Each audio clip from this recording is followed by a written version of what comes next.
Ever wonder why the barrier to entry in real estate feels like an Olympic-level hurdle designed to keep you out? Spoiler, it's not an accident. Now imagine you're standing in Manhattan, Los Angeles, or San Francisco, wallet in hand, staring at property listings that look more like phone numbers than prices. You've got ambition, maybe some savings, and this nagging feeling that everyone else figured out the secret handshake while you were still learning how to balance a checkbook. So here's the question that keeps aspiring investors up at night.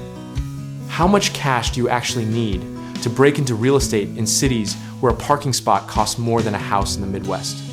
The answer might surprise you, or might just confirm your worst fears. Let's pull back the curtain on what the pros don't advertise in those glossy get-rich-quick seminars.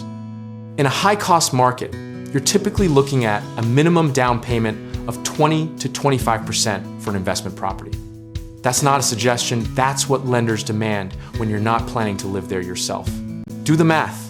On $1 million property, which is basically the starting line in these cities, and you're staring down a $200,000 down payment. Add closing costs, reserves, inspections, and suddenly you need closer to $225,000 just to get the keys. But wait, there's a plot twist.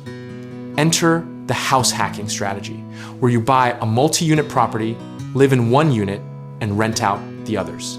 Suddenly, you qualify for owner-occupied financing, which means you could get in with as little as 3.5% down on an FHA loan. Picture this. Instead of needing $200,000, you're looking at maybe $40,000 to $50,000 for that same property, assuming you're willing to be both landlord and neighbor. The trade-off?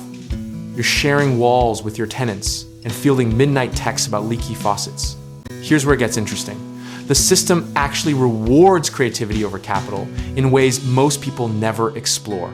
Partnerships, for instance, let you split the down payment with someone who has cash, while you bring the expertise or the time to manage the property. Then there's the syndication route, where you pool money with other investors to buy larger properties none of you could afford alone. Your minimum entry point? Sometimes as low as $25,000 to $50,000, depending on the deal structure.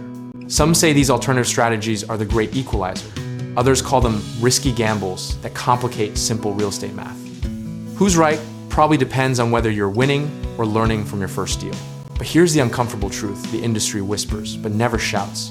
High-cost cities create a self-perpetuating cycle where only people with serious capital or serious creativity can enter, which means wealth concentrates among those who got in early.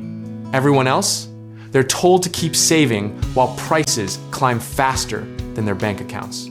As critics point out these accessibility issues, the market simply evolves. Seller financing emerges, lease options appear, creative partnership structures multiply.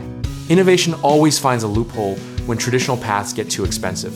Despite all the financial gatekeeping, real estate remains one of the few wealth-building vehicles where leverage amplifies modest capital into substantial returns. That hasn't changed, even as entry costs have skyrocketed. The reality is that most successful investors in high-cost markets didn't start with massive war chests. They started with enough for a down payment, a willingness to learn the mechanics, and the patience to let appreciation and cash flow do the heavy lifting over time. So what's the actual minimum to get started? If you're going traditional investment property route, plan for at least 25% down plus reserves, call it $250,000 in truly expensive markets. If you're creative with house hacking or partnerships, you might break in with $50,000 to $75,000. The secret ingredient isn't just having the cash though. It's knowing where to look, how to analyze deals, and which strategies align with your risk tolerance and lifestyle. Most beginners stumble because they focus solely on funding without understanding the full ecosystem. And here's the kicker. While you're saving up that down payment, the market doesn't wait. Properties appreciate, rents increase, and the gap between where you are and where you need to be potentially widens. Time is currency in real estate, sometimes more valuable than the cash itself. That's where smart resources become your competitive edge. Finding properties that actually make financial sense in high-cost markets requires filtering through hundreds of listings to find the few that work. Most investors waste months on this alone. This is exactly why directories exist to streamline your search and connect you with investment-grade properties that match your criteria and budget. When you're playing in expensive markets, efficiency isn't optional, it's everything. If you're serious about breaking into real estate investing without wasting time on properties that'll never pencil out, check out www.growthsense.com. It's built specifically to help investors like you find real opportunities in the markets that matter, because having the minimum cash is only useful if you know where to deploy it, and that's where the real game begins.